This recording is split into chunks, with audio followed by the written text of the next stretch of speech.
Hello friends, நம்ம இன்றைக்கி வாங்கோலி சுக்கரோல் பார்க்க போகிறோம். அதுக்கு வாங்கோலி ஒரு 1/2 கிலோ வாங்கோலியை நல்லா வாஷ் பண்ணி எடுத்து வச்சுக்கோங்க. ஒரு குக்கரில் எண்ணெய் ஊற்றிக்கோங்க. எண்ணெய் காஞ்சனையும் நம்ம அதில் சீரகமும் சோம்பும் போட்டுக்கோங்க. போட்டு நல்லா பொரிக்கிட்டோம். நம்ம இது கூடயே கட் பண்ணி வச்சுருக்க வெங்காயம் 2 வெள்ளைப்பூடு கொஞ்சம் இஞ்சி போட்டுக்கோங்க. போட்டாச்சு. இப்போ போட்டு நல்லா வதக்கிக்கோங்க. இப்போ பாருங்கள், நம்ம வதக்கியாச்சு. இப்போ நம்ம இது கூடயே ஒரு 4 வத்தல் பிச்சு போட்டு வச்சுக்கோங்க. அதையும் நம்ம இதுக்கு போட்டுக்கலாம். போட்டு வதக்கிக்கோங்க. இப்போ நம்ம நல்லா வதக்கியாச்சு. இப்போ நம்ம இது கூடயே வாஷ் பண்ணி வச்சுருக்கு வாங்கோலியை போட்டுக்கோங்க. இப்போ பாருங்கள், நம்ம கறியெல்லாம் போட்டாச்சு. கறியை போட்டு ஒரு 2 நிமிஷத்துக்கு வதக்கிக்கோங்க.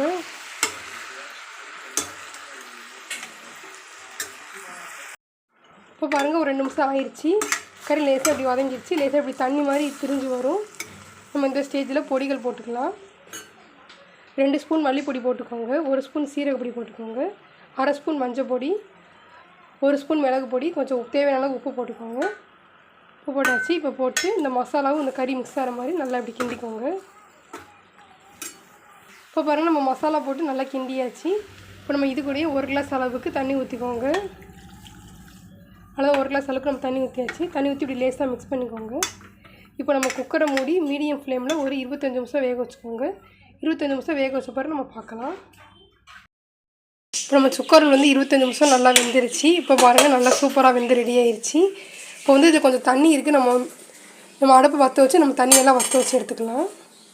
பாருங்கள், நான் அடுப்பு பற்ற வச்சுட்டேன். அடுப்பு பற்ற வச்சு இப்போ நம்ம தண்ணியை மட்டும் வற்ற வச்சுக்கலாம். இப்போ பாருங்கள், ஓரளவு தண்ணி வற்றிருச்சு. இந்த ஸ்டேஜில் நம்ம ஸ்டவ் ஆஃப் பண்ணிடலாம். அவ்வளோதாங்க, நம்மளோட சுவையான வாங்கோலி சுக்கரோல் ரெடி ஆயிடுச்சு. எங்கள் வீட்டில் ட்ரை பண்ணி பாருங்கள், ரொம்ப சூப்பராக இருக்கும். தேங்க்ஸ் ஃபார் வாட்சிங்.